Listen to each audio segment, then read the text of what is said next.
Tanjung Bulan khususnya ya, desa Tanjung Bulan. Seperti tadi disampaikan oleh Bapak RT tentang apa itu LSM NASA itu Pak ya. Mungkin sedikit saya bercerita. LSM NASA berdiri pada tanggal 28 Oktober tahun 2001. Pertama berdiri itu di Jawa Tengah. LSM NASA fokus bergerak pada bidang sosial. Jadi mungkin saya tidak tahu kalau LSM lain Pak ya. Kami hanya bergerak fokus di bidang sosial, yang mana beberapa bidang kami diantaranya adalah pertama kali terbentuk itu Paspampres, Pasukan Pang Berprestasi. Yang kami lakukan pertama adalah mengajak anak jalanan, kita bawa ke satu tempat di mana kita sebut dengan rumah singgah mungkin ya bahasa umumnya. Kita dengan rumah singgah, di situ kita pelatihan bagaimana pembekalan tentang keterampilan agar mereka tidak di jalan lagi. Setelah itu mereka kita arahkan bidang usahanya dan marketing pemasarannya. Kemudian NASA juga membentuk program baru setelah Paspampres itu, ada program yang namanya KOMPIF, itu singkatan dari Komunitas Preman Insaf. Kami bekerja sama dengan lapas, dengan kepolisian, yang mana kita mendidik rekan-rekan yang dari lapas yang berkenan ya, yang keluar dari lapas, yang berkenan untuk belajar atau menjadi seorang wirausahawan, kita didik bersama. Nah, berkembangnya waktu dan berkembangnya zaman, akhirnya kita mengembangkan juga di bidang pertanian Pak. Karena kami sangat miris sekali di beberapa wilayah binaan kami. Alhamdulillah kami sudah ada di 17 provinsi Pak. Barakallah, itu di beberapa wilayah itu kami melihat petani itu selalu curhat Pak. Bang, kita itu nanam itu utang Bang. Tapi setelah panen kami bayar utang. Itu pun kalau panennya bagus. Kalau tidak, yang terjadi kami nambah utang. Ini jadi polemik Pak bagi kami sebagai pelaku pekerja sosial. Itu polemik bagaimana masyarakat artinya bisa kembali merasakan nikmat dari apa yang dilakukan. Sedang LSM kami sendiri itu tidak bergerak di politik ya. Mungkin ada beberapa LSM yang memang underbone dari sebuah politik, jadi dibiayain nih, ada yang biayain gitu ya. Kami mutlak murni tidak bermain politik. Kami juga tidak pernah bermain dengan yang namanya nyari masalah gitu ya, karena bagi kami bukan KPK. LSM itu bukan KPK, LSM itu bukan polisi ya. Jadi main todong, main artinya minta ke pejabat dan yang lain, itu bukan domain kami. Kami mengambil fokus betul-betul artinya seperti yang kami lakukan dan seperti peraturan LSM yang ada, bahwa kami juga melakukan hukum yang berlaku. Di antaranya kami punya akta notaris. Selain akta notaris juga LSM itu harus dikuatkan dengan adanya Kemenkumham, sebuah surat yang dikeluarkan oleh kementerian. Jika kami lari dari domain kami atau kami lari dari tugas pokok kami, maka kami berhak dituntut secara hukum. Satu contoh, seandainya kami sudah tanda tangan dapat surat dari Kemenkumham diizinkan untuk bergerak, ternyata suatu saat kami nih nyari pejabat yang salah nih, seandainya gitu kan, kayak KPK lah. Ini kamu punya kesalahan, kamu korupsinya seperti ini, atau kamu pelanggaran seperti ini. Itu kami berhak dibredel, dicopot izin kami oleh Kemenkumham. Jadi sebuah LSM itu memang sebenarnya ya harus melalui prosedur yang benar. Nah, alhamdulillah kami sendiri mutlak murni Pak. Mungkin kemarin ada yang sempat tanya, siapa sih orang besar di belakang LSM NASA? Kemarin pertanyaan itu sempat terjadi, jenderal siapa atau pejabat siapa gitu ya. Alhamdulillah saya jawab ke saudara-saudara yang bertanya dari keluarga besar NASA itu, saya jawab ada satu yang besar di belakang NASA, dan itu saya yakin tidak ada tandingannya, karena NASA di belakangnya hanya Allah. Kami tidak punya pejabat, kami tidak punya jenderal, kami tidak punya polisi. Kami hanya berusaha bekerja mencari ridhonya Allah, tidak ada yang lain. Kami datang ke sini pun mungkin subhanallah ya, karena undangan dari saudara-saudara di sini, pengurus di sini. Mas silaturahmi, Bang silaturahmi ke Tanjung Bulan. Nah, kita share bersama. Sebenarnya saya juga kaget ketika ada, loh kok banyak yang datang. Saya pikirkan hanya pengurus saja gitu Pak ya, karena saya tidak ingin sesuatu tuh yang muluk-muluk. Saya ingin sesuatu tuh continue, biar sedikit continue. Contohkan orang sedikit dulu. Karena Rasulullah sendiri kan bilhal, lalu bilisan. Beliau melakukan dulu, baru menyampaikan. Saya berani datang ke sini Pak, mungkin materi yang saya sampaikan, saya bukan apa-apa dan bukan siapa-siapa ya. Artinya saya dengan bapak-bapak semua sama. Alhamdulillah saat ini saya mendapat amanah dari hasil Munas LSM NASA, saya terpilih menjadi ketua umum. Dan alhamdulillah juga saya pendiri dari LSM NASA dari 14 tahun yang lalu. Nah, di sini mungkin penjelasannya seperti itu. Pak RT dan warga mungkin sudah cukup atau masih perlu saya jelaskan lagi tentang LSM kami? Kalau butuh legalitas, kami akan siapkan legalitasnya. Artinya izin-izin kami pun akan bisa dicek di DPW ya, karena SK DPW sudah diturunkan. Dan ada pertanyaan kemarin dari Pertamina, loh DPW kenapa tidak di Palembang? Kenapa DPW-nya ada di Tanjung Bulan di pelosok? Katanya kan seperti itu. Prinsip NASA satu Pak, bahwa pemerataan itu harus dilakukan. Bukan orang pusat atau orang sentral kota saja yang harus menikmati. Jadi yang pinter, yang harus apa tuh bukan harus orang kota. Orang desa, orang pelosok juga harus merasakan hal yang sama. Ini yang terpenting. Mohon maaf, bukan saya menginikan negara, tidak. Itu hak negara. Tapi menurut saya saat ini pemerataan kurang merata. Artinya wajar kalau Aceh minta merdeka. Karena apa? Di sana kesejahteraannya tidak terlalu diutamakan, tapi di Jawa aja tuh Pak yang diutamain. Yang enak di Jawa kan gitu kan. Papua wajar mereka berontak karena mereka tidak mendapatkan hal yang seharusnya mereka dapatkan sesuai pemerataannya. Tapi kita tidak bisa menyalahkan pemerintah. Mungkin pemerintah sibuk atau apa. Nah, bagi sebagai rakyat Indonesia yang peduli pada bangsanya, kami berusaha belajar. Ya udahlah, kalau memang pemerintah belum datang, belum bisa, biarlah kami. Toh nanti kalau sudah jalan, biarlah masyarakat dengan pemerintah. Ya Pak ya. Mungkin itu sekilas tentang LSM kami. Dan mungkin sedikit saya ingin berbagi Pak ya, bukan mengajar atau apa. Saya yakin bapak-bapak di sini lebih tahu tentang pertanian daripada saya, karena saya belum lahir, mungkin bapak-bapak udah pegang cangkul di sawah kan itu ya. Kalau saya sendiri artinya saya lahir, usia saya sekarang baru menjelang 37 tahun. Mungkin saya masih teramat muda untuk ngomong masalah pertanian, karena saya sering menemukan beberapa petani di beberapa wilayah binaan kita pertama kali Pak, itu menyampaikan, Bang, ente itu baru anak kemarin sore kencing gua lu, katanya kan gitu. Gua lebih tahu masalah pertanian dari kecil, gua bawa cangkul, lu lahir kapan, katanya kan gitu. Ya, itu memang benar, tapi artinya kita berbicara di sini, kita berbagi, Pak. Kita berbagi tentang bagaimana, nanti internet ya, bagaimana kita memajukan. Niatan kami hanya bagaimana masyarakat ini meningkat perekonomiannya dengan pertanian. Jangan sampai yang terjadi kita rugi, rugi dan rugi. Nah, nanti yang pertama dulu. Di sini kita punya program, LSM NASA punya program menuju Indonesia swasembada padi organik, Pak. 9,5 ton per hektar gabah kering sawah per panen. Target kami berkeliling di 17 provinsi. Terus yang tanya, yang biaya siapa? Allah Subhanahu wa Ta'ala. Saya yakin gitu aja, karena ketika kami jalan alhamdulillah ada yang biaya ya. Harapan kami ini, kenapa kok domain kami pada organik? Organik yang pertama itu kami mencari sehatnya, Pak. Beras organik itu sehat.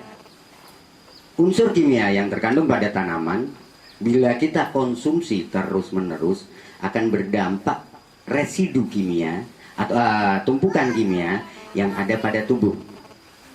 Jadi kalau orang zaman dulu belum pakai kimia, panjang umur Pak, sehat-sehat, penyakitnya nggak macam-macam, paling pilek, batuk, udah. Sekarang udah ginjal lah, udah ada penyakit liver lah, segala macam ya, karena residu kimia yang menumpuk. Nah, satu sisi dari segi ekonominya, pangsa pasar organik itu sudah memiliki pasar tersendiri dengan nilai 3 kali lipat harga gabah kimia. Dan alhamdulillah binaan kami di beberapa provinsi, mungkin suatu saat kalau silaturahmi ke Jawa silakan datang, kami akan antarkan. Binaan kami itu spesial nanam padi organik dan itu dijual ke Eropa. Karena di Indonesia sendiri orang beras mahal banget, 80.000 1 kilo kan gitu kan. Ngapain beras yang lain aja ada. Nah, akhirnya dengan nggak masalah, kami ada kerjasama dengan Kampung Kearifan Indonesia, itu supplier pakan organik di Indonesia satu-satunya yang menyuplai untuk kawasan Eropa. Jadi setelah mereka tanam, panen yang membeli KKI, Kampung Kearifan Indonesia. Domain kami pada pada pertanian organik sebenarnya, tidak cuma padi. Next. Dulu Indonesia itu pernah memecah rekor, Pak. Ketika 174,2 kintal gabah basah dan 133,4 kintal gabah kering, dan itu disimpan di lumbung. Zaman dulu mungkin di sini ada lumbung juga, Pak ya? Ada. Cuman lumbung hanya sekarang menjadi sebuah cerita untuk anak cucu kita. Nah, zaman dulu di sini tuh ada lumbung. Lumbung itu apa, Pak? Lumbung itu tempat nyimpen gabah karena panennya berlimpah. Nah sekarang, kalau sekarang lumbungnya kemana, Pak? Udah hancur karena kita panennya udah nggak berlimpah kan gitu. Oke. Nah, ini belum menggunakan pupuk kimia. Next. Terus. Iya. Ini pemenangnya Bapak Slamet nih. Ya, daerahnya di Malang. Dahulu setiap petani punya lumbung. Saat hasil panen maksimal 40 kintal, tiada lagi padi yang disimpan di lumbung. Next. Kami menerapkan, ini bukan penemuan kami, Pak ya. Ini penemuan di temuan program SRI ini adalah penemunya dari luar. Ya. Ini ada kita Tasbela, tanam 1 benih per titik secara langsung di lahan pertanian. Ada Tasbit, tanam 1 bibit titik tanam di lahan pertanian. Berikutnya ada Tampol, tanam dalam polybag. Perlu diketahui ketika padi itu tanaman yang butuh air, tapi bukan tanaman air. Next. Tasbela, tanam 1 benih langsung per titik tanam pada lahan yang sudah diolah memakai bioorganik. Ya. Next. Nah, ini gambarnya nggak terlalu jelas nih. Oke, kami dari lahan pertama kami olah dulu yang namanya apa? Batang padi. Kalau di sini biasanya dibakar ya, Pak ya? Itu sangat sayang sekali. Karena apa? Tanaman pupuk yang baik untuk sebuah tanaman ya dari pohon itu sendiri. Satu sisi kalau kita bakar tanpa kita sadari, mungkin kecil, Pak, kita bakar di sawah kita dikit kok, nggak banyak gitu ya. Tapi ketika kita bakar, global warming, pemanasan itu terjadi, atmosfer pecah, bocor. Kalau atmosfer bocor, panas. Kalau panas, siklus alam itu berubah. Tanpa kita sadari, kita selalu seperti itu. Akhirnya, jangan menyalahkan alam ketika tidak bersahabat dengan kita. Kalau kata Ebit GAD kan, lagunya seperti itu ya. Jangan menyalahkan alam, karena kita sendiri yang merusak pada alam itu sendiri. Berikutnya, ini lahan, nggak terlalu harusnya putih tapi nggak apa-apa. Next. Nah, kita pengolahan, Pak. Dan ini foto yang kami bisa dilihat, mungkin kalau untuk lebih jelasnya nanti bisa dilihat pada laptop. Kami tidak merubah posisi foto. Jadi dari setiap lahan percontohan binaan kami itu selalu kami foto pada lokasi yang sama. Bukan berarti kami nanam di sini, ntar panen punya orang yang ramai itu yang difoto, ini loh hasil panen saya. Saya tidak seperti itu. Next. Itu kembali lagi, kembali yang tadi. Kami kenapa kok Bang ada pola 1 biji sih, Bang? Sedangkan kami nanam 1 kali nanam padi aja belum, itu banyak aja hasilnya nggak banyak. gimana abang 1 biji? Kan pertanyaan seperti itu. Itu gimana tuh? Gampang saya gambarkan logikanya. Ketika ada saya, Bang Herman, Bang Malikin, Pak RT, dan Bang Agus seandainya, kita duduk dalam satu tempat. Ada nasi 1 piring. Kita makan bareng-bareng. Di lain sisi, ada Bang Takim duduk sendiri makan 1 piring. Yang mana ukurannya, porsinya sama. Kira-kira yang kenyang yang mana? Iya. Artinya logikanya seperti itu. Karena apa? Dengan seperti ini pun keuntungan bagi petani itu adalah rata-rata petani dalam 1 hektar lahan sawah itu membutuhkan 40 sampai 80 kg gabah benih.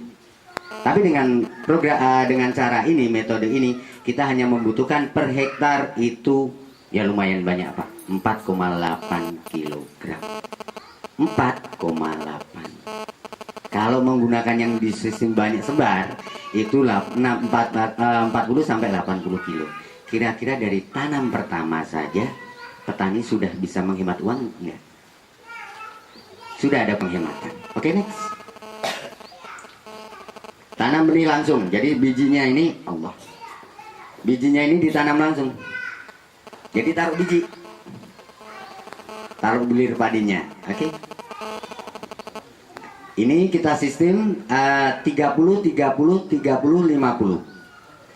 30 30 30 50 itu yang 30 itu untuk titik naruh bijinya. Yang 50 itu sebagai jalan kita kalau mau nanam. Bang, yang saya nanam deket-deket aja hasilnya jelek bang. Ente berani nanam jaraknya jauh-jauh. Gila-gilaan apa ente? Mau hasil berapa katanya kan gitu. Oke, kita next lagi. Ya, ini lokasinya sama, kandang domba masih ada. Penanaman benih langsung. Jadi yang di sini tempat jalur jalan, yang ini tanam bijinya. 30 ini tanam biji. Ini jalur jalan kita. Jadi tidak merusak. Next. Nih usia 6 hari. Ayo lanjut. Ya, lanjut. Nah, padi di sini kami sistemnya tidak selalu kami airi. Ini ada air, tapi untuk proses tertentu. 1 hari kami airi, setelah itu kami buang karena kami bikin parit, Pak. Sebelum membuat di dalamnya, di lahan itu ada parit yang lebarnya 50 cm, yang mana itu hanya tempat air. Dan posisi tengah sawah itu bentuknya kayak gigir kebo.